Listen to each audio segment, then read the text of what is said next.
to make sure that is the case. Because we always want to double check, Michael. Mm-hmm. And then I'll check volume. So you tell me, you talk right now. So you tell me, you talk right now.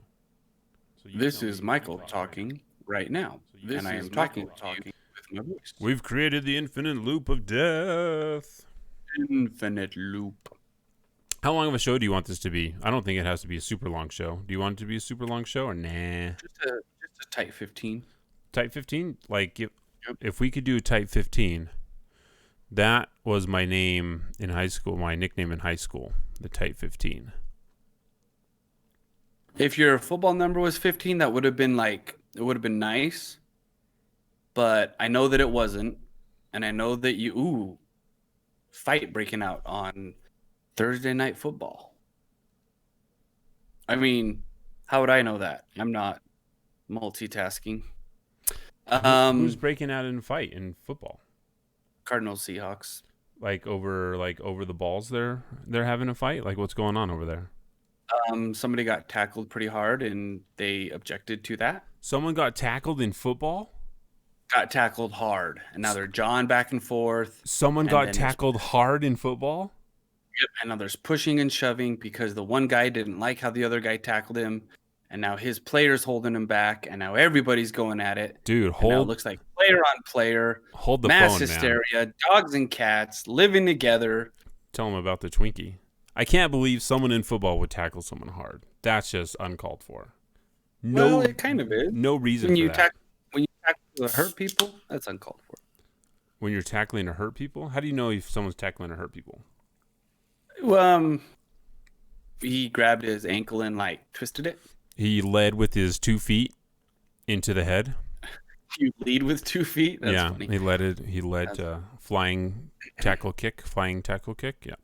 Hey, so Flying Dutch. Before we start here, so we had all these countdowns to Xbox Series X, PlayStation 5, 2021, Stormlight 4, Cyberpunk, and Godfall. So what do we change these to now? Because the Series X is out. We need new dates to look forward to. New dates to look forward to. Let's look forward to Nope. It's already on there. Nope. Let's do this. Let's predict Halo Infinite release date. So when do you think Halo Infinite will release? Halo Infinite releases. It's going to be a summer title in 21. So give me a date. June 21st. 7/21/2021, 244 days. All right. So you have that. I don't think it's going to be a summer date, but we'll leave that in for now. Just saying. You can just say. So all right. So what else are we looking forward to? There's Halo Infinite. Let's see. There's probably God of War Ragnarok. Ragnarok, which is going to be, let's see, God of War Ragnarok will release in August of 2021. So let's go 8/1/2021. I don't know when that date will exactly be, but we'll go there. 2021 will be in 43 days. Stormlight 4 is already out. So, wow, 2021 is in 43 days. What's something else that we're looking forward to? We can look. Oh, let's see. When is? Let's see. Final Fantasy 16 release date. What about? Do you want to put next year's E3 on there?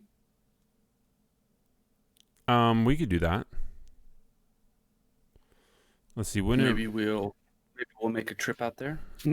Yeah, we should. People are predicting Final Fantasy 16, the PlayStation exclusive for a limited time, will be released in... I hate it when there's everything we know about Final Fantasy 16. We don't know anything about Final Fantasy 16. Why are you here? We don't know anything. Why are you wasting my time? Let's see. You all understand. So at this moment, don't understand. So these people are saying at this moment, there's no fixed release date. They're expecting in 2022. Dos? See what I did there? Yeah, you said it all wrong though. It wasn't even close. Oh, that's 222. Dosi dosi dos. You said that 3 times. Dosi dosi dos. 2022. No, Two 20, two two. 20 is 20. Oh, I see. I see what you're saying because that's 2022. Yeah, you So I said can go. 222. I can go. Cero dosi dos. Ah. I speak Spanish. Don't question me. I've got it figured out. I don't think anyone is questioning you at all. So let's go. Do you know what a diopter is? A diopter? Yeah, diopter. I would think that a diopter is a helicopter with 2 propellers. That would be a diaper. A dualopter? Chopper, diaper. Why? Anyway, tell me. It has something. It's a focusing thing on a set of binoculars. I don't know what it does though. I have to find out. I found a pair of 12 by 50s for $180. How good That's are actually they?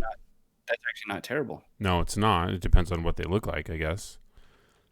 Depending What on kind do you like? Do you like the straighter kind, or do you like the ones that Kibosh had?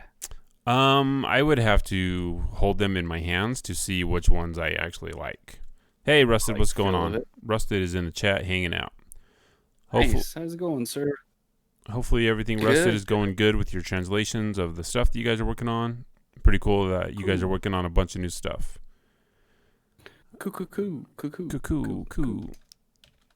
Rusted suggested I read a couple authors. One of them I had not heard of, but I have heard of Joe Abercrombie, the First Law series. Is it First Law or First Sword? Am I thinking of the wrong series? I'm pretty sure it's the First Law series. Let's see. The First Law of Thermodynamics. No, it's the First Law. Yeah, Joe Abercrombie's pretty good. Final Fantasy 16. We have to figure out other things to look forward to for 2021, man, because there's got to be something. We got to bring some happy and some. I'll start looking up some stuff that might not necessarily fit in the video game world, but I spilled Dr. Pepper all over myself. Oh, that's bad news, Bears. Can't be doing that. All right, shall we start the show? And let's keep that at a tight 15. We were doing the show. All right, here we go. That was all for the patrons. Patrons, we'll see you on the other side. Stop that. Start recording here. Side of what? All right, here we go. I'm going to push a couple buttons, right? You ready? Get out of here. Get out. You are listening to the Freelancer Codex, a podcast brought to you by the Shut Up and Respawn Network. Welcome, everybody, to the longest-running used-to-be Anthem podcast, but now carried on by 2 of the hosts because we like talking about games and stuff, and we've been doing it for a really long time and figured this isn't any point in really stopping because we don't want people to say that we're quitters. So this is episode 149 of the Freelancer Codex podcast. There are... Yeah, and today is November 19th. We are so close to the end of the year. 2021 is only a mere 43 days away, which my wife and I were talking. We're like, Thanksgiving's next week. And that means like Christmas is like 5 weeks away. Like, it's coming fast, man. This year, even though... It's here, man. Even though Christmas music out already, it's here. Yeah, my wife is pretty upset that there's Christmas music out already. It's like breaking her rule of no Christmas until after Thanksgiving. So she's pretty upset about that. How long has she been a Grinch?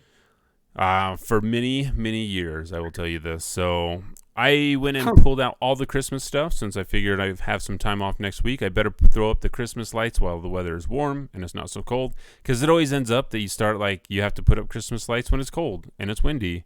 And no one likes to do that. So no one likes to do that. We've been having. Did she tell you to put it all back in? When you start pulling out the boxes, did she go, no, not yet? No, because I'm like still putting away like Halloween stuff. So if I pulled out all the Christmas stuff, now I'll have room to put all the Halloween stuff away. So it's like this rotation of like holiday ornaments and stuff. So, yep. I feel you. So Axonis89 in the chat says just 2 of you this time, huh? So there will be just 2 of us for a while. Devin is taking a leave of absence. Well, he said he's like never coming back. I never want to see you 2 again. I'm out of here. So Devin is no longer on the show. He's doing pretty good so far, keeping that promise too. It's true. He hasn't come back. So he'll come back if he ever wants to like just jump on to say hey. But he is taking a leave from the show. JD, we have JD on if there's ever BioWare news that we want to chat about. So really, it's just Mike and I talking about whatever we want in the video game space, in the entertainment space, and the space out in this cosmos space, or really whatever we want to talk about. So if you were expecting Devin, I apologize. He is no longer here. I guess that's what I'm trying to say. But yeah. All right, Mike, I want to know what you have been up to. Actually, let's do this first because I just forgot about this. I want to thank our patrons and everyone that has been supporting us for over 2.5 years now. How long has it been? Has it been almost 3 years? It's been closer to 4, hasn't it? Oh man, it really has. No, I think it's been closer to 4. We started in June of 2017. So it's 2020. So 3.5, 2.5. I will tell you exactly how many days it has been. So if we started in June of 2017, it's been 1,237 days since we started the show. Axiana says, okay, he's like 18 episodes behind, so I've got a lot of catching up to do. Holy cow, that is a lot of catching up. 18 episodes, that is a lot. Good luck. I think, man, I don't even know where we would have been like 18 episodes ago. What would we have been talking about 18 episodes ago? I think we were doing good 18 episodes ago. We have since kind of, we had 4 people on the show 18 episodes ago. Yeah, we not so much anymore, but you know what? We're feeling it. It's new, it's different. It's going to be okay. Because what else can it be, right? You know why it'll be okay? Because of our patrons, Julius, Nathan B, Michael R, Trent B, Man and Still, Scout 69, Dragonheart 76, Jeffrey H, the Gameplay Experience, RZ, and Phaedron. So yeah, and like Rusted says, there'll be more room for guests that hopefully we'll have in the future. Yeah.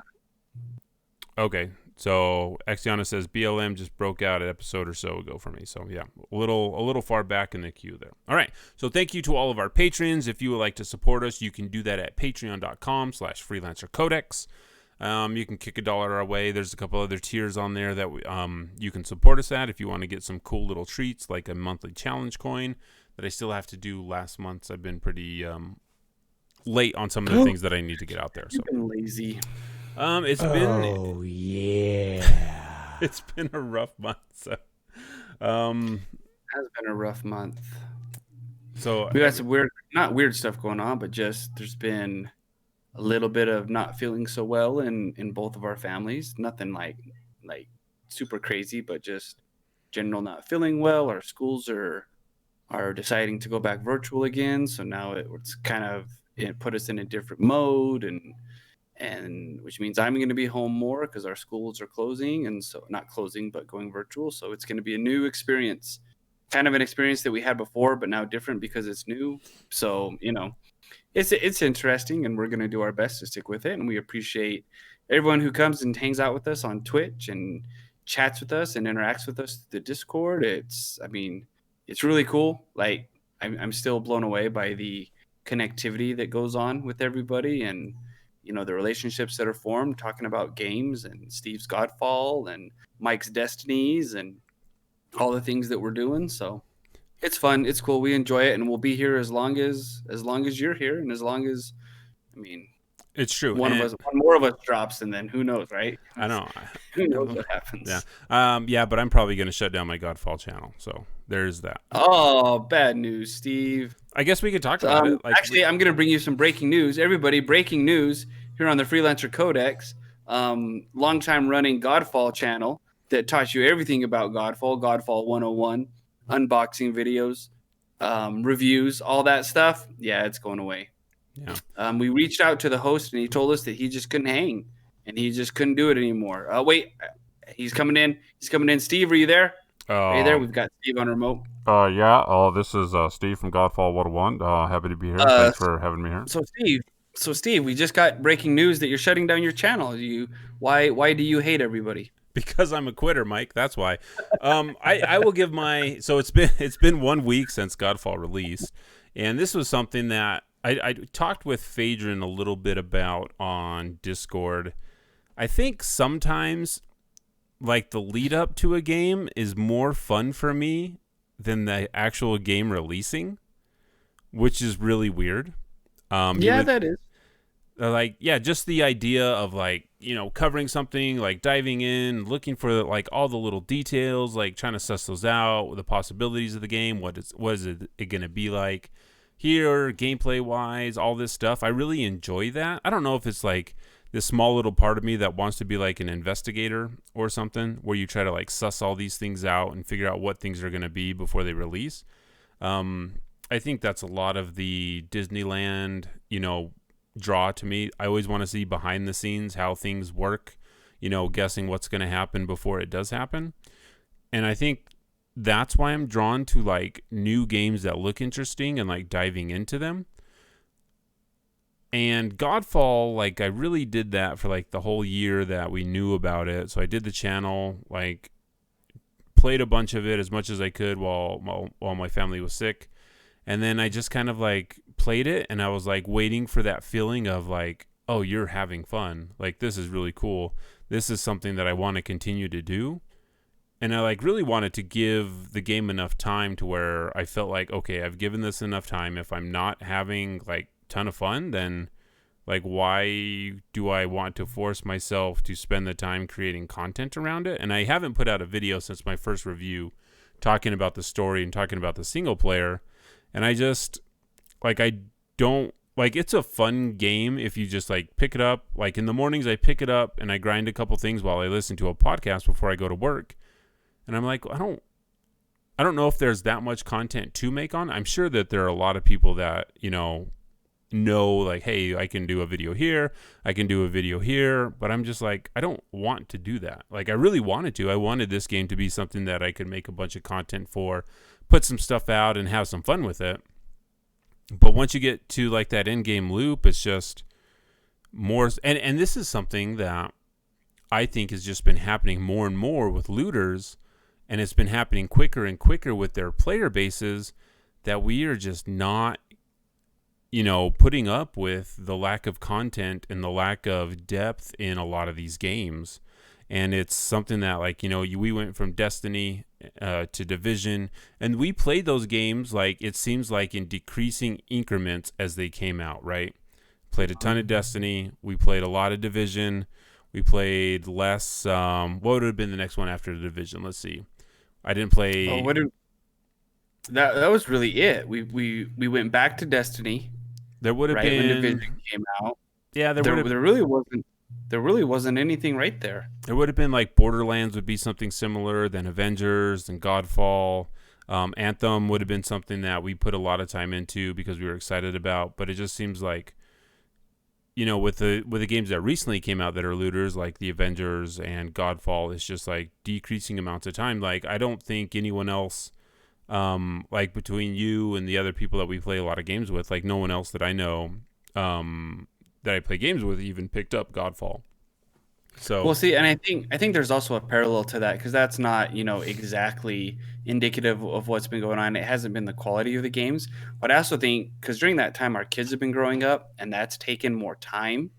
So there have been and I'm sure if you were to track this, and I'm sure many people could do this, when you're young, you're a new family, right? You and your wife, you can play games. Right, and you're probably up here in your game time, and as soon as that first baby comes along, I mean, there's an immediate drop off, right? You think then so? It starts to increase. Oh, absolutely. Man, absolutely. I actually thought I got like more game time because I was like always up at night with the kid, putting him to sleep. So I was like, all right, I got to rock this baby to sleep and playing games. Were you putting the kid to sleep though, or was the kid just on the floor? So there's probably no way it would be interesting to graph that. It'd be interesting to graph that because I bet it started way up here and then it fell, and then it it's probably a slower angle up to the top. Hey, put your hand up again. Put your hand up again. No, I do. I've got a weird finger. See that? Sorry, podcast fans. This is a visual thing. Michael has a weird finger and he put it up into the camera and it just distracted me. Well, see, so that's indicative of the curve that I'm talking about. See, it goes up. That's a perfect example of the looter shooter curve. That's what we'll call it, the looter shooter curve. So I think that has a big thing to do with it, and I bet many people. I bet people could kind of gauge that. The first one comes along, time is taken away, starts to build. The second one comes along, you know a little bit more what you're doing, so that still starts to build. But then my kiddos are now pushing mid school, so I mean, there's more activities that need to be done. I need to get them to more places. I'm unfortunately getting older, so maybe I want to go to sleep better, more. Yeah, maybe you're old. So Phaedron, I am old. Phaedron in chat says, do you have similar thoughts on Anthem, or did Anthem give you a bit more fun? So Anthem did give me more fun, and I was more invested in Anthem than I was in Godfall for sure. I think Anthem, it took me a little bit longer to see like what that loop was. In Godfall, it was very apparent very quickly once you got to the end. And again, and I'm going to say this, like, it is okay if people are having fun in these games. This is not me saying like these games are terrible, you shouldn't be playing them, you shouldn't be having fun with them, because there's a lot of people that are playing Godfall that are having fun with it, that they are enjoying that loop. I just wasn't enjoying the loop, and unfortunately that's all there is at the end. And I was thinking about this a lot. Like, Godfall has the combat, and it has you collecting items to improve that combat, and that's it. There are no other types of activities in that game that would really draw me in. There's no like puzzles to complete. I mean, there's chests and stuff to collect, but really there's no puzzles, there's no matchmaking, so you can't really have like activities where you would need require 3 people to go into for people that don't have a big friends list. So, I mean, that's one of the big things that's just kind of like, mad respect to the team at Counterplay Games for putting something out this year, for launching a new IP on the PlayStation 5 during the pandemic. So mad props to the team. I think the game looks gorgeous, and I think it has some. I was about to say it, but I hate it when people say it, because I got so mad when people would say, "Oh, the game has potential," because that's something that just got me really upset during like the Anthem phase, because like that was one thing that. It's one thing to say that a game has potential, because I think every video game has potential, right? So it's just kind of like, no, every game has potential to be something interesting and something different. So I'm like, I could continue to make Godfall videos and not have fun with it, or I could just not do that and do something else. So I decided, no, I'll just do something else. I'll just drop it, and if it changes, it'll be there. I can make a video if some big sweeping changes come in, like they just recently added some ray tracing capabilities into it. So I don't know, it'll be on the back burner. I'm not going to focus on it, and I'm also not going to feel bad about it, because it's like, hey, I had fun doing those videos, I had fun on the lead up, but it's time to move on and keep on doing what I'm doing. So that was my update on Godfall. Mike, what have you been up to this week? How is your Xbox Series X? So this week I ended up getting the Series Series S. The Series S came on Saturday. Able to unbox it, and the first thing that we noticed was, man, this thing is tiny, right? It's small, it's little, it kind of fits right on my desk. Can you hold it up? I can. It's all plugged in. How many plugs? There's like 2 plugs in it, right? Oh yeah, but I got it all plugged in, and I'm playing right now. So I can't hold it up. So, but it's small. I mean, it's cool. Loaded up Destiny. Started playing Beyond Light. Loaded up Minecraft. So now the boys one can play at my computer desk, my workstation here. One can play on the TV, so that they're not split screening. I don't like split screens, especially in Minecraft. Like you got to be able to see what you're building. Anyway, and I don't like split screens either. And it's better if the boys are separated when they're playing, because this is true. We've all been there. So it's fun. Everything runs smooth. Like load times. I was teasing Devin when he always talked about load times. I'm like, can you really tell the difference between 7 seconds and 17 seconds? The answer is yes. Yes, you can. Okay, so you can definitely tell. I've gotten used to like being in my menus for a little bit while I'm trying to load in, and it just kicks me out, and I'm like, wait, I haven't done this, and this yet. So I have to send a text message. Exactly. So I loaded up Beyond Light, started playing that, having a lot of fun. It's Destiny, right? There's no other game that can out Destiny, right? Destiny is Destiny. The guns are fun, the armor is cool, the story is there. The new environment generator that they've got going on in the new sector is pretty fun. Like when it starts to blizzard and you can't see anything, it adds a really cool dimension. The areas are huge.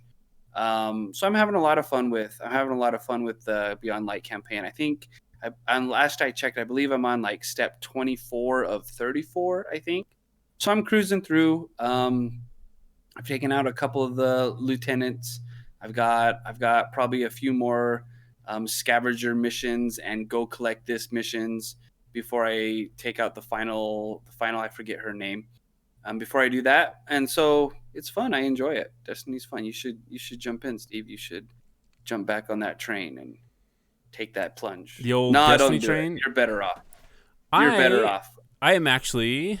Yeah, I think I'm okay. I'm glad that you're having fun with it, though. But I mean, like you said, Destiny's Destiny. Like, you know, we've been playing Destiny since 2014, so I'm okay moving on. Like, it's cool. It's cool. Hey, speaking of PlayStation Series, Xbox Series S, the controller, like, how does the controller compare? Is it exactly the same to the controller I have, except you have one more button?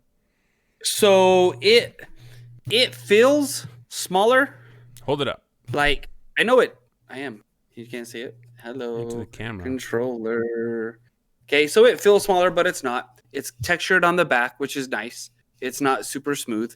It's got the originals have the black bumpers ribbon here. Yep, black, and this is all white. It's fun. What about that? I mean, it's a controller D-pad. Haven't really used the D-pad too much.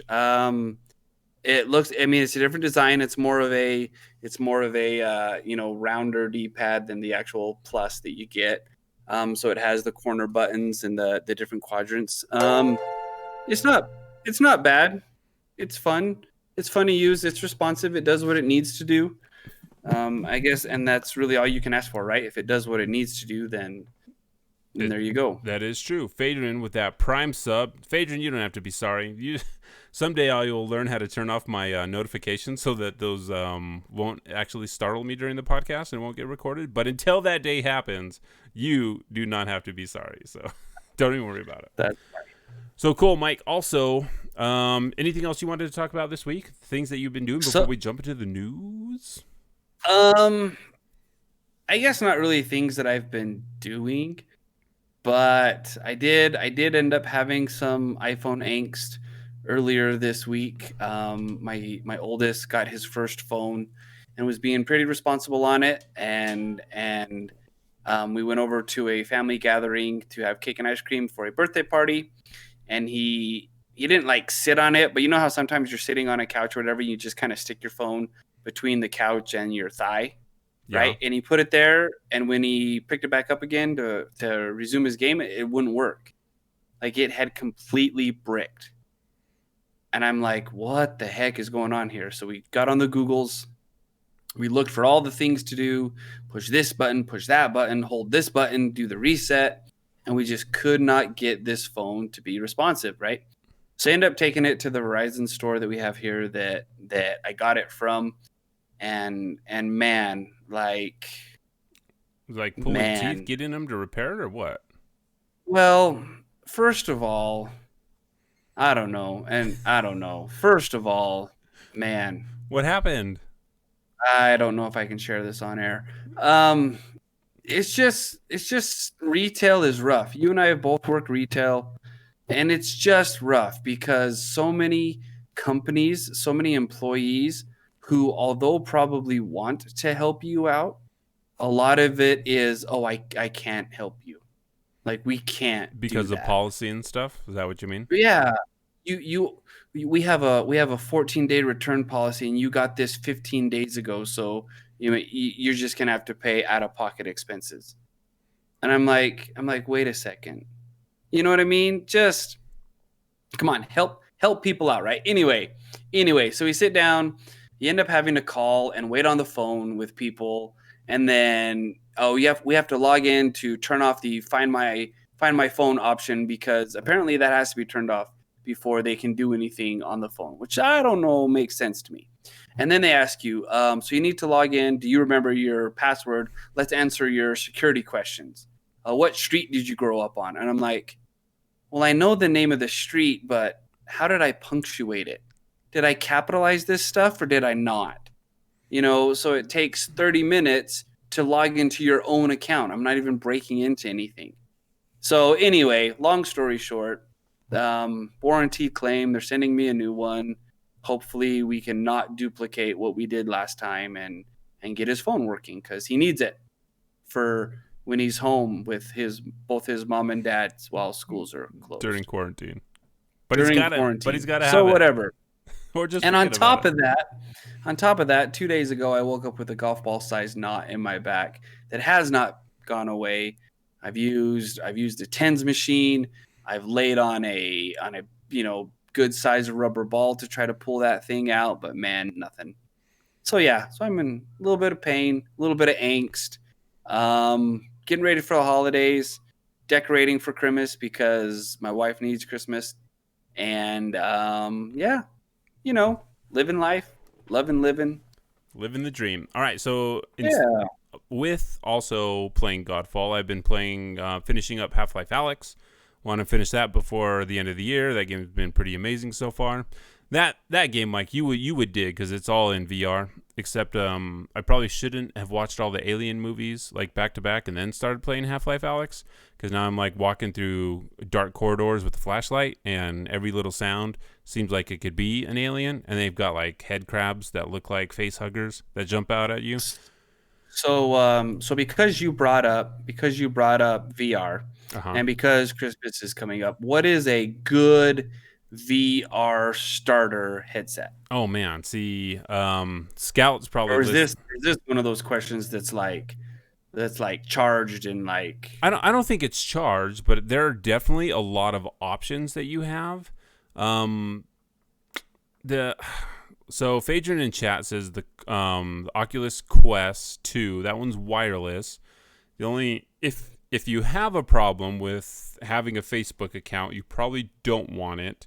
If you don't have a problem with Facebook using your information and selling it to anyone that they can, it's probably good to use.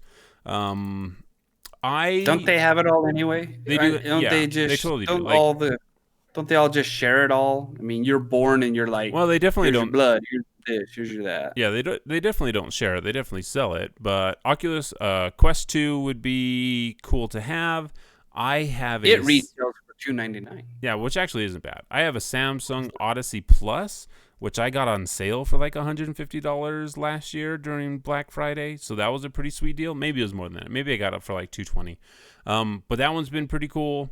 There are a lot of headsets. There's a lot of new headsets coming out. Like if you want the top of the line, you're paying like $1,000.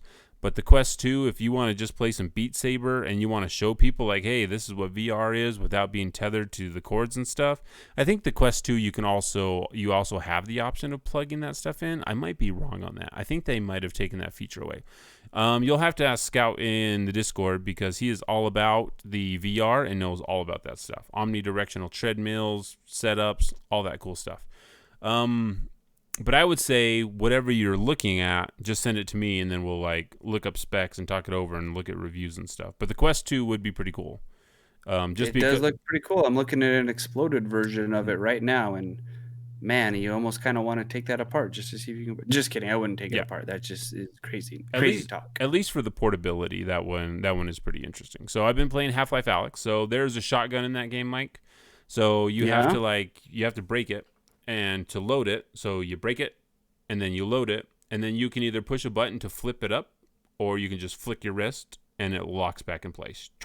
Oh, that's cool. And I was like, Mike would dig this. So that game. How long can you go on a VR session before you have to like disconnect? So that's a good question. It depends on the game. So I played Star Wars Squadrons in VR, seated with a controller, and I was able to get through one mission of that game spinning and turning in a TIE interceptor before I wanted to lose my lunch.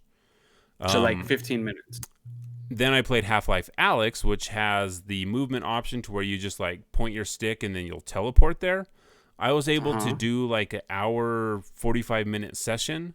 And I probably could have done more. The biggest thing for doing it that long is the weight of the headset on my head was starting to get to me. And I didn't get sick at all. It was just the weight of the headset. So I think it depends on the game and what your tolerances are for motion sickness. But definitely like turning and spinning, like once I got out of VR after playing Squadrons, I was feeling pretty woozy. Like the spinning in that game can really get to you.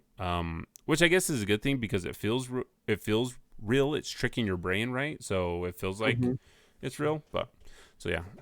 So that's what I'm doing. I've started reading Rhythm of War by Brandon Sanderson, book 4 of the Stormlight Archives. I am 4/5 of the way done with that book. Hopefully I'll finish that thing up tomorrow. So that has been a lot of fun. That's one of the things I've been waiting for the last 2 years was for book 4.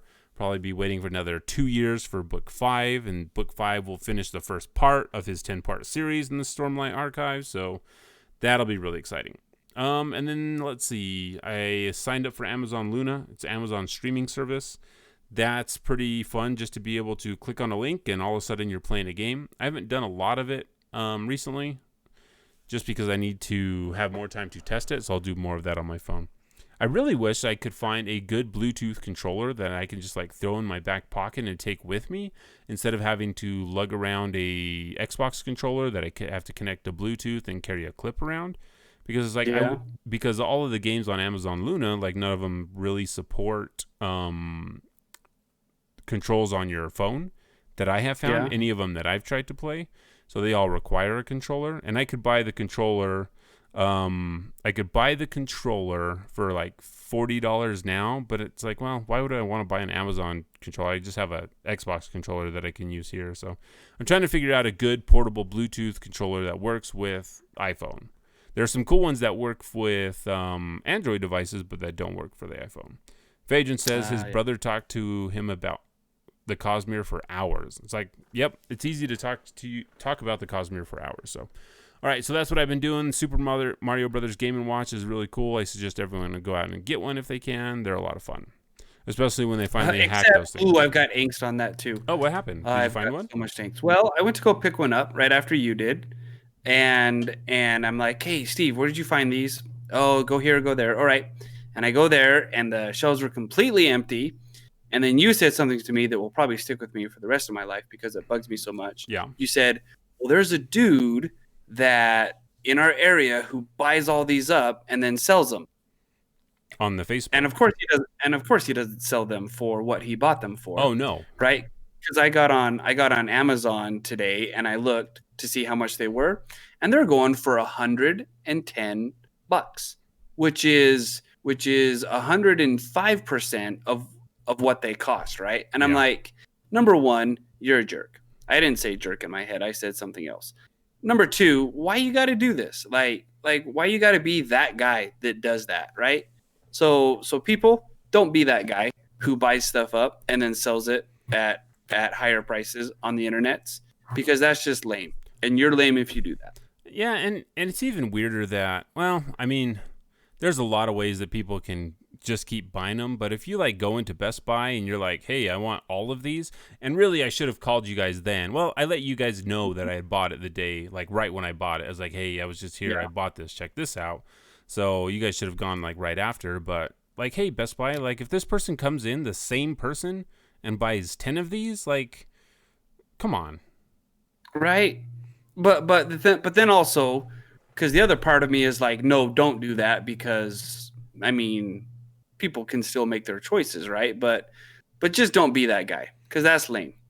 It's lame to be that guy. It is lame. I mean, this was a problem they had with the NES Classic. The SNES Classic, they actually had more of, so that wasn't a huge problem. These things, I don't know if they're going to make more of them, like with the whole, like, exclusive, like, time frames they did for their whole Mario 35th anniversary. They had a bunch of weird timing stuff with that, so I don't know if they're going to make more of these. Well, because I've been checking the website daily, because they're going to make great stocking stuffers, right? Yeah. And they're sold out. Nope, sold out. Not sold in your store. Not sold in your area. Yeah, they might not make more of them. And that's not just Best Buy. So that's Best Buy, Target, Walmart. And I'm like, this is ridiculous. Like don't be that guy. You should have just gone like right when I sent them to you. All right, so let's get in. Some of us have to work. I guess that's true. Not anymore, though. Ah. Yeah, now you're fired. All right, let's get into the news. All right. I gotta talk to you about something. This just in, Keanu Reeves announces the 2020 nominees for the Video Game Awards. Keanu Reeves, take us in. All right. I figured since the Video Game Awards is one of the only big things happening this year in the video game industry or the space, we should talk about them and we should give our predictions on who's going to win, right? Yay. Okay, so here we go. I'm sure everyone. Sorry, I've got a frog in my throat. So everyone knows what the Video Game Awards are. So Jeff Keighley's got a thing. He gets to go hang out with a bunch of his buddies and give away a bunch of awards. So this is what we're gonna do. If people on the chat want to play along, they can do so also. We are going to go through the nominees. I didn't realize there were this many categories to the Video Game Awards. We're going to go through we're going to go through the categories. We'll talk about them. The winners that we are picking are not going to be our personal picks. They're going to be what we think will be picked. We can talk about what our personal picks are also, but we're going to talk about what we think will be picked, because like Video Game Awards, I mean, they say that, hey, part of the public vote goes in as a factor to those. I don't know if that's true or not. Like, I don't care enough of an award shows to even like do the research and figure out if that's true or not, because I really just, these are like, oh cool, you won an award from the Video Game Awards, whatever. So I don't care that much to do that much research into this. I think it's fun just to talk about it and go through all these games that we may have played or may not have played. All right. So Phaedron in the chat says The Last of Us 2, it's already over. Maybe not. All right, so we're going to go for the Game of the Year, Mike. The Game of the Year, here are the nominees for Game of the Year. There is Doom Eternal from id Software and Bethesda, the Final Fantasy VII Remake by Square Enix, Ghost of Tsushima from Sucker Punch, Hades from Supergiant Games, Animal Crossing New Horizons from Nintendo, and The Last of Us Part 2 from Naughty Dog. So, Michael, what would be your pick for Game of the Year? I think Hades is going to take Game of the Year. So again, preface, this is not my pick. I'm guessing this is what's going to win. So which one would you pick? So there's this really cool mobile game that came out. It's called Solitaire. And I think that's going to win. No, I'm just kidding, Steven. Of that list, of this list that we read, I would probably pick Hades. Of the 5 that were listed, although I know Final Fantasy is big and there's a huge following around that, I think Hades is going to take Game of the Year. And I guess I do have them as a couple more winners. It may, yeah. So my thought just died. So no, I understand, and so I really want Hades to win. It has won my personal Game of the Year, which wasn't that hard to do because I think that game is top notch. I think it's pretty amazing. I think it's interesting because Hades is the game of all of these that is released the most recent. So I think it has more what? The freshest? It is the freshest on this list. Like back in March when Animal Crossing released and it just blew up as big as it did, I was like, oh man, this is going to be Game of the Year because the amount of coverage it was getting. And it could still possibly get that, but I think after all the updates and everything that, people have been finding with the game, maybe the small issues and frustrations have kind of weighed down on it. But like Phaedron says in the chat, Hades, I think, has the most momentum. It is interesting to note that of these 6 games, 50% of them are Xbox exclusives, with The Last of Us, Ghost of Tsushima, and Final Fantasy Remake. The Last of Us 2 has been was a powerhouse when it came out. If you go back and listen to a lot of the reviews, though, like the game is a very powerful narrative game. But the way everyone talked about it, it was such a hard game to play because of the themes that it dealt with that I don't know if it... I mean, I could definitely see...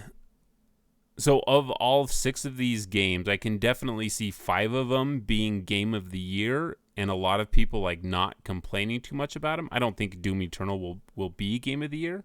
I think it's a great game, but I just don't think it's like up there with like Final Fantasy VII has a lot of baggage behind it. It has, it has the history of being one of the biggest RPGs ever of all time, and the remake was fantastic.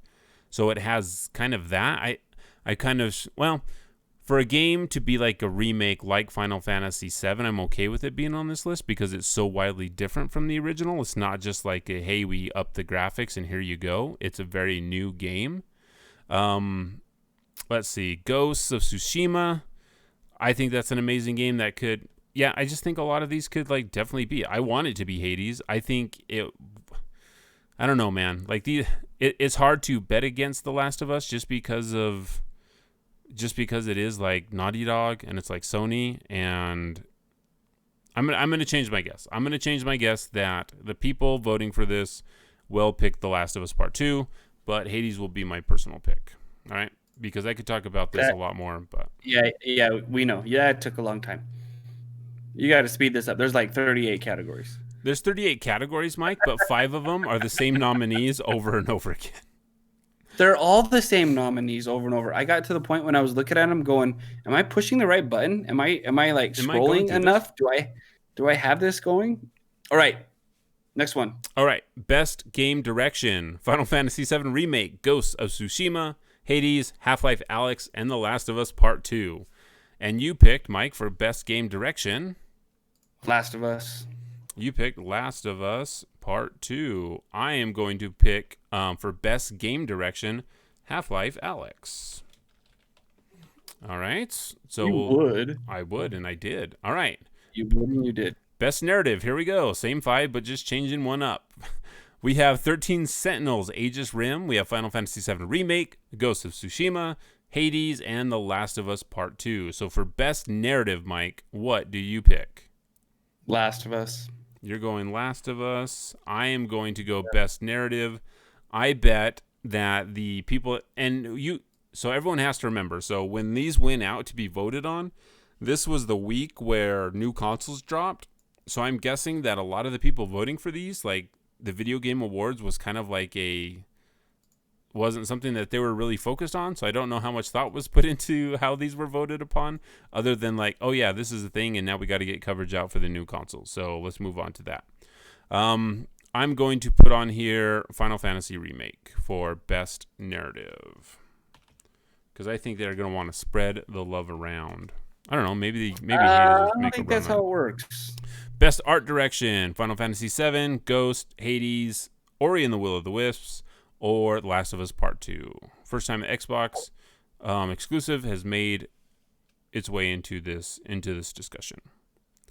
So I'm going Ori. All right, I'm going to go with Hades from... Of course you are. I will. I honestly, I think they're going to win everything, but All right, best score and music. This one's going to be hard for me. So there's Doom Eternal, Final Fantasy VII, Hades, Ori, and Last of Us Part 2. This one's hard. What do you think, Mike? Ori. You're going to go with Ori. I am going to... I'm going to go with Hades on this. All that original stuff done by Darren. All right. Best audio design. Do you think... best audio design's tough. Because then you're thinking of what does it sound like when I punch something? Or what does it sound like when I shoot something? So what are you going to go with? I'm going to go with Last Ghost. of Us. You're going to go Last with. I'm going to go with Ghost. Yep. Man, there really are a lot of these. All right, best performance. And you went with... Ashley Johnson in Last of Us. All right, I'm going to go with Logan Cunningham as Hades. He also did more voices than just Hades in that game. So I'm going to go there. Games for Impact. For a thought-provoking game with a pro-social meaning or message. I did not play any of these games, but due to talk on the internet, I'm going to go with Kentucky Route Zero. Interesting. I would not have gone that route. What route would you go? I went Tell Me Why. All right. Why don't you tell me why? So best ongoing game. So this one's going to be interesting, Mike. Apex Legends, Destiny 2, Call of Duty Warzone, Fortnite, or No Man's Ski. And you I'm going Destiny 2 because of my connection to it. Plus, also, they kind of had a pretty big revamp to their platform in taking some content out, which everyone thought was controversial, but then putting much, much more content in, and just the kind of the new engines that they have going around it, and the new weather system. It's got its own weather system. So I think it's going to be Destiny 2. Why are our frames dropping? Oh, you know why our frames are dropping? Because this website is freaking destroying the CPU usage for some reason. All right, best indie game. Hades. I will go with Hades also because that's the first time that we've matched. It is the first time. It is a pass. Best mobile game: Among Us, Call of Duty, Genshin Impact, Legends of Runeterra, or Pokemon Cafe Mix. I am actually going with Genshin Impact because of a conversation that we had with our good friend, You can do it, friend, Mike. You can do it. Phaedron, speaking about Genshin Impact and his weirdo connection to those waifus, and that word I will never forget. Yeah, I'm gonna go with Among Us because Among Us has been like making a huge impact, and yeah, everyone's talking about playing Among Us. I'm gonna do that. All right, best community support: recognizing a game for outstanding community support, transparency, and responsiveness, inclusive of social media activity and video game updates.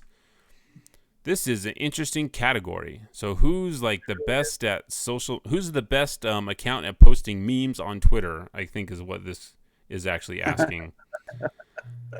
I don't even know how to vote for this, man. Like I don't follow. The only person I would have followed was Deej, and Deej isn't even at Bungie anymore. So I don't even know who to put for this. I voted Destiny 2 because that's what the pool my toe is in.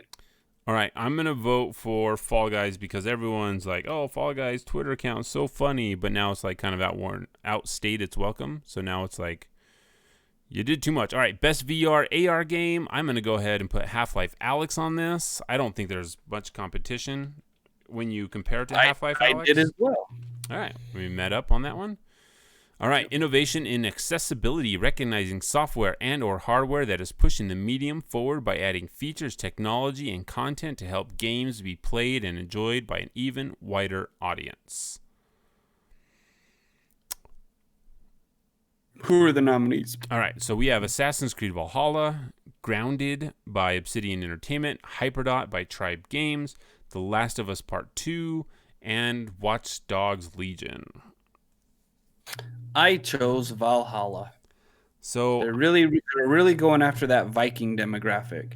Those Vikings that still play on their Xboxes and their PS5s, who just like to go out and crush people. So all right, they really reached out. I'm gonna go with The Last of Us on this one because they do have a lot of accessibility features, like with different color modes. Different ways to slow down the game if you need that. So I'm going to go with them on that one. All right, best action game: Doom Eternal, Hades, Half-Life Alyx, Neo 2, or Streets of Rage 4. I chose Neo 2 because obviously I've played it. Obviously, and you really enjoyed it. I'm actually going to do the same, Mike. I think that of all these games, like I'm not going to pick Hades for this one as much as I think I would love for it to win everything. I think Neo 2 is probably going to take best action game. All right. Well, because when you think about the category, you have to think, okay, who's got – because even though you want it to be best game, it's not going to have all of these things, but overall be the best game. It's like the movie that wins best picture – usually doesn't win in every category. So right. So best action is for the best game in the action genre focused primarily on combat. I could see Doom maybe taking some of this. But yeah, I think it's going to go to Neo. All right, so let's move on to best action adventure for the best action adventure game combining combat with traversal and puzzle solving. So here are the nominees. Assassin's Creed Valhalla, which is really interesting that Assassin's Creed made it onto the list. Like it had just recently released. So to already make it on there is kind of surprising to me. Ghost of Tsushima, Marvel's Spider-Man Miles Morales, Ori and the Will of the Wisp, Star Wars Jedi Fallen Order, or The Last of Us Part 2. So I really want to pick Spider-Man on this one because of the traversal. I don't know how much puzzle solving there actually is in the game. But I also kind of want to pick Marvel's Spider-Man because last year it totally got snubbed out of getting any awards. So I think Miles will take home a win for him. I don't know, as like an apology to last year, like, hey, sorry, we screwed you over. You didn't win anything, even though you should have.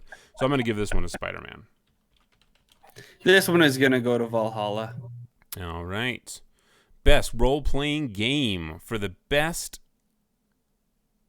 I just forgot how to read for a second. For the best game designed with rich player character customization and progression, including massively multiplayer experiences. That's interesting that they had MMOs on here for that. Interesting. All right, so you either have Final Fantasy VII Remake, Genshin Impact, Persona 5 Royale, Wasteland 3, or Yakuza Like a Dragon. What do you think, Mike? What do you think is going to get best role-playing game? I went Genshin Impact, pulling out a mobile title for the best role-playing game. That would be very interesting. So I think Persona probably has a shot at this. But I thought Persona came out like a long time ago. I wonder if is like 2020 so weird that I'm thinking that Persona released last year for some reason. All right. 2020 is very weird. I'm going to go like Yakuza Like a Dragon has been out in Japan for a really long time. So maybe I'm going to give this one to Yakuza just to kind of break it up from seeing the same things over and over again, even though Final Fantasy VII could probably totally take this. All right, now let's go through a list of games that I didn't even know released. Best fighting games for the best game designed primarily around head-to-head combat.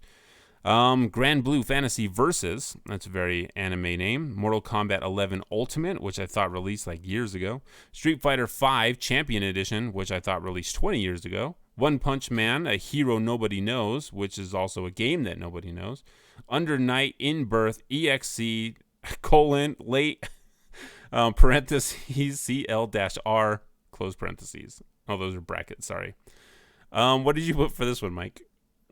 Street Fighter. All right, I'm gonna go Mortal Kombat just so we're different on the other side of that. So we're different on that. Yeah, just so we're different. Best family. There's a joke here. So instead of just like, hey, best family game, it's like, who's the best family? The Swiss Family Robinsons. Would they be the best family? They were pretty dysfunctional. Were they really? They got to like ride on ostriches and live in a treehouse? Yeah, they were not safe. And the pirates and the whole lions and the bears and the... I mean, you're totally not selling me on them not being the best family. Phaedron says, in other words, best Nintendo game, which is, yeah. All right, so there's Animal Crossing New Horizons, Crash Bandicoot 4, It's About Time, Fall Guys, Ultimate Knockout, Mario Kart Live Home Circuit, Minecraft Dungeons, or Paper Mario the Origami King. So which one you got, I'm Mike? going Dungeons. So I think for a best family game, it needs to be playable by multiple people on the couch, right? That seems like... No, it doesn't have to be. No, I think so. For like family game, like Animal Crossing, you cannot play together. It's not split screen or anything like that. I don't know about Crash Bandicoot. I don't think it is. Fall Guys, you cannot sit down on a couch and play that together. Mario Kart Live Circuit, that's a weird thing where you have to have a lot of room and not a lot of carpet. So yeah, I'm gonna go for Minecraft Dungeons. I think probably best family, meaning more the rating versus like the experience. No, well maybe, but I guess because it says for the best game. Because of those titles listed, it seems like they're going more for rating than like what was the Mario Party type stuff, right? Well, with everybody involved. So yeah, I think this is more of a rating thing. It says for the best game appropriate for family play, irrespective of genre or platform.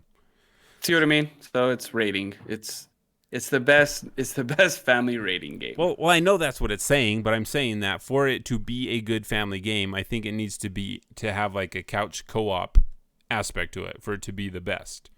Because but that makes it to where the family doesn't talk to each other for a good 7 hours afterwards. Well, that's fine, but also it's like you're not spending time with your family if you're playing Animal Crossing and everyone's on their own device. I don't know, maybe. So I'm gonna go for Paper Mario RPG, which invalidates everything that I just argued about. Best sim strategy. you have Crusader King 3, Desperados 3, Gear Tactics, Microsoft Flight Simulator, or XCOM Chimera Squad. I'm going to go put Crusader Kings 3 on this one. What are you going to put? That's definitely going to go to Flight Simulator. All right, Mike's going Flight Simulator. Best sports/racing game. Okay, so you're going to have to... We can talk about it. So here we go. Best sports racing game. We have Dirt 5, F1 2020, FIFA 21, NBA 2K21, or Tony Hawk's Pro Skater 1+2. I don't know if I would consider like allowing like Tony Hawk's Pro Skater to be in like, because it is a remake. I don't know if you call it remaster remake, but I don't think it's like different enough to be like, hey, this should be in the running for this year's like best of. Also, well, that could also be indicative of there are only 6 of those games in that genre. I guess. I don't know. It's weird to have like sports and racing in the same. It just seems like, well, like you said, maybe there's just not that much. There's not a lot of competition where it's like, hey, it's either FIFA, because like the hockey game that came out this year isn't on here. None of those awesome wrestling games are on here. So I'm going to put Tony Hawk because that makes sense to me. FIFA is going to win. All right. Best multiplayer game: Animal Crossing, Among Us, Call of Duty Warzone, Fall Guys, or Valorant. I'm going to go with Call of Duty Warzone on this one. See, and I went Among Us on this one. That's where my Among Us fell on this list. All right. A content creator of the year. I want to skip this category because I do not know 80% of the people on this list. And it's obvious to me that the Freelancer Codex is going to win Content Creator of the Year. Nailed it. Best debut game. For the best debut game created by a new independent studio. Oh, this will be interesting. So we have Carry On from Phobia Games. We have Mortal Shell by Cold Symmetry. We have Raji the Ancient Epic by Nodding Heads Games. We have Roki by Polygon Treehouse. And we have Phasmophobia by Kinetic Games. I'm going to give this one to Phasmophobia. And I gave this one to Mortal Shell. Which was a really fun game, Mortal Shell was. All right, best esports athlete. Do you want to go through this one? Because I also don't know any of these people. I picked the guy who played Call of Duty. Crim6? All right. Crime 6? So, esports athlete. Crimix.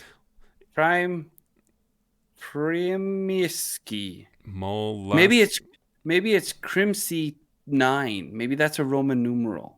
Maybe it's all Roman numerals. Oh, maybe it is all Roman numerals. We should play this game. Esports athlete or grunge band. Chrismix, Showmaker, Canyon, Shotzi, or Zwood. Zwoo. All right, we're going to skip that one. I'm going to put Zwoo because that's fun to say. Zwoo. Fun to say. All right, moving on to, should we just, best esports coach? I don't know. Rambo. Obviously, it's Rambo. His name is Rambo.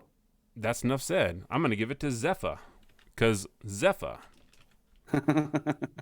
Best esports event. This is weird. Like, best esports event. These last categories, they're like best use of key grip, best flying monkey scene in a movie. You know, it's very oddly specific. You know what's weird here, though? But there's like, it says best esports event. Let's see. Recognizing an event across single or multiple days that delivered a best-of-class experience for participants and the broadcast audience. Yeah, this is like, what's your favorite show? That's weird. We're going to skip that one. Yeah. Best esports game. Call of Duty. Do you watch esports at all, Mike?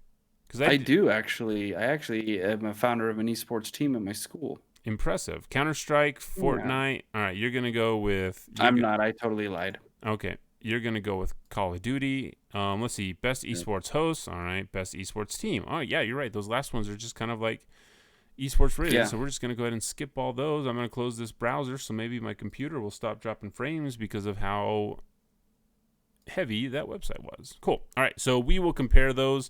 We'll figure out who won towards the end. I think those last ones I'm just going to copy over what Mike had. That way we get the same amount of points if we get that there. All right. Wow, that was a lot, Mike. That was a lot of rewards. There was a lot of categories, and it seems like maybe there really could be more categories than that. What would you add in there? If you had a Freelancer Codex Game of the Year category, what would you put in? I'm going back here looking at these, and I had one in my head thinking best voice actor, but that's just best performance. Yeah. Right. So that's how they say that. They cover art direction, they cover sound, they covered narrative. Maybe that is all the categories that they need. I guess really what they could have done is broken up more into genres type, because they have action adventure. I guess there's No, they could have done like best horror game. They could have yeah, done. they could have broken up the action. They could have broken up the action / action adventure categories deeper and gone FPS, MMO. Yeah. Oh shoot, what is? Oh yeah, they could have gone more. But like They've got a lot of categories here: sport, racing, sim, family fighting. So maybe they do have these last categories are kind of interesting, starting from content creator and down. I think those debut, are very niche. And then all the esports stuff. Yeah, especially the esports. So Phaedron says in the chat that the Game Awards are also a place to show off new things, new exclusive trailers. That's what most of the people tune in for, not for the awards, but because they're going to show off new stuff. And it's like the Academy Awards where they announce like 5 winners during a commercial break that no one knows, who they are or what they won. So that's very similar. One thing that is interesting is that 343 Industries, the creators of Halo right now, not the creators, but the people working on the Halo franchise right now, said, hey, we're not going to be there, so don't expect us to be there. We've got our heads down making stuff after all the changes that we've had, so expect to hear from us soon, but they will not be at the VGAs. So I guess that is news. I don't know. It's like, all right, guys, just keep your heads down, work on the game, and go from there. Mike, did you hear that there is going to be a new James Bond video game? And I did not hear about the new game. It kind of makes sense because there's a new movie coming out, and it seems like it's going to change hands. So maybe it makes sense. Yeah, and it's going to be developed by IO Interactive, and these are the people that have made the Hitman series, which a lot of people really like. So nice. Have you ever wanted a new 007 movie or video game? Is that something that's even been like, hey, we really want to do that? We want another 007 game, because it's not really something I've thought about in a really long time. Yeah, I mean, I like those characters, and I like the world. I like the spy aspect, but I don't know if I'm like, oh yeah, I'm super excited this is coming out. I need this so much, so. Yeah, I guess I feel the same way. I'm like, oh, okay, sure, whatever. It's here. What are you gonna do? If it's going to be, I don't know. I think the Hitman series is pretty interesting with what they have done to it. So maybe they could take some of that success and turn it into a 007 video game. That would be interesting. All right, so this next story, Mike, before we kind of like wrap it up here, this is something that I thought was really interesting. A while ago, I don't know if it was last episode or the episode before, we were talking about Star Wars Squadrons, and I had mentioned like, hey, there should be more ships in this game because I can't believe they're not going to continue to develop for it. I said, hey, you should put in the B-Wing and the TIE Defender. Turns out Star Wars Squadrons is adding the B-Wing, the TIE Defender, and custom matches due to enthusiastic fan support. So this was something that we didn't think was going to happen because they said, hey, we are not going to update this game at all. We're going to put it out. It's going to be $40. You get what you get. You don't throw a fit. We have learned that the update that's going to be coming out in December, they're going to add some new items, some new abilities into the game, but they're going to put the B-Wing in and the TIE Defender. So that makes me say, all right, it's time for me to like put my money where my mouth is. And like, I've got to go jump back into the game, fly around the B-Wing, because they said, hey, it'd be really cool if they had this. And I would play the game if they did. So I've got to, in December, I'm going to be playing some Squadrons, see how the B-Wing stacks up. They have custom games, so, jump into a bunch of those, and it could be just like death matches. And I think a lot of people will make some interesting things there in that multiplayer space. So at least we'll try it. We already own the game, so we'll give it a go, see how it is, and enjoy flying around the TIE Defender and the B-Wing. So, because that's the B-Wing is the best wing. That's what the B stands for in B-Wing. So, all and right. why does it look like a T? Don't you shut up. You don't even talk about T-Wings and B-Wings, right? You got it. Let me push my nerd. Oh, speaking of B-Wings and T-Wings, so naturally, with the success of The Mandalorian Season 2, you would think that they would have to put the Razor Crest in Star Wars Squadrons, right? Because that just makes sense. So if you were to add the Razor Crest, you would have to add another ship on the enemy side. So what ship would you add in conjunction with the Razor Crest? You could probably go Kylo Ren's tie. You could probably go Oh, if you're gonna stick Mandalorian, you could put the General's TIE fighter in there. Nah, but his was just a normal tie though. Ooh, you could do the Slave 2, the Slave 1. Slave 1. Slave 1, you could do the Slave 1. Yeah, I think you probably do the Slave 1 because if you're gonna put in the Razor Crest, then you've got Mando, then you put Boba in there. So you go with the Slave 1. You could. But anyway. It's kind of funny that most of the iconic ships belong to the heroes, and I think that's for a purpose, right? I don't think so. Slave 1's pretty iconic. Well, that's the only one versus the Ghost, versus the Millennium Falcon, versus the Razor Crest, versus because who besides and even the Slave 1 isn't like an enemy ship. I mean, because he's it is. Yeah, Boba Fett's he's an enemy. He's not the enemy. He stole ham salad though. So like enemy ships, I would say you probably have things that are iconic, like the TIE Advanced that Darth Vader flew around in. That one's pretty iconic. You would have. Yeah, but was it any different than a regular TIE? Yes. Oh. There you go. Okay. All right. Enough said. Now that everyone, now all the Star Wars listeners have, please forward all your emails to Michael Lamson at hotmail.com. All right, Mike. I think that's it, man. Like we've gone through a lot of the stuff that has been happening right now. There's really not a lot of news considering all the new consoles that have dropped. We've got a lot of new games with Assassin's Creed, Watch Dogs Legions. We've got new stuff coming out, but there just hasn't been a lot of news articles that I thought were interesting to talk about. So, I think we had a fun discussion about what's going to take the video game awards. Hopefully, we'll see some new stuff there. I'm not really holding my breath for new things. It's tough to have new things. I don't know. Maybe there'll be a lot of cool new stuff. I guess I haven't been paying attention enough either. It's tough to hold your breath too. Let me try it really quick. All right. You're going to have to. You've been having the hiccups for a while. It's true. So, yeah, I mean, there's some good stuff out there. So, everyone in chat, thank you for hanging out with us for this discussion. We really appreciate you hanging out and just, this is what the show is now, I guess. So, thanks for hanging out with us for the show. That's rough, man. All right, everyone. Have a good one. I hope you all have a good weekend. I hope you all have a good holiday that's coming up. I think I don't know when we're going to record next week because next Thursday will be Thanksgiving and we'd probably be getting in a lot of trouble if we wanted to record Thanksgiving night. So we will not do that. Maybe we'll do something earlier or maybe we'll just pre-record something and put it out on Thursday. So everyone that is having Thanksgiving, remember what you are thankful for. And people that aren't having Thanksgiving, you can still remember what you're thankful for. And we'll come back with episode 150 of the Freelancer Codex, and we'll see you all later. Brave season to you. May their bones be picked clean. What? Thank you for listening to the Freelancer Codex, a podcast brought to you by the Shut Up and Respawn Network. Follow us at Freelancer Codex on Twitter or Twitch. Send emails to freelancercodex@gmail.com. or voice messages to anchor.fm/freelancercodex/message.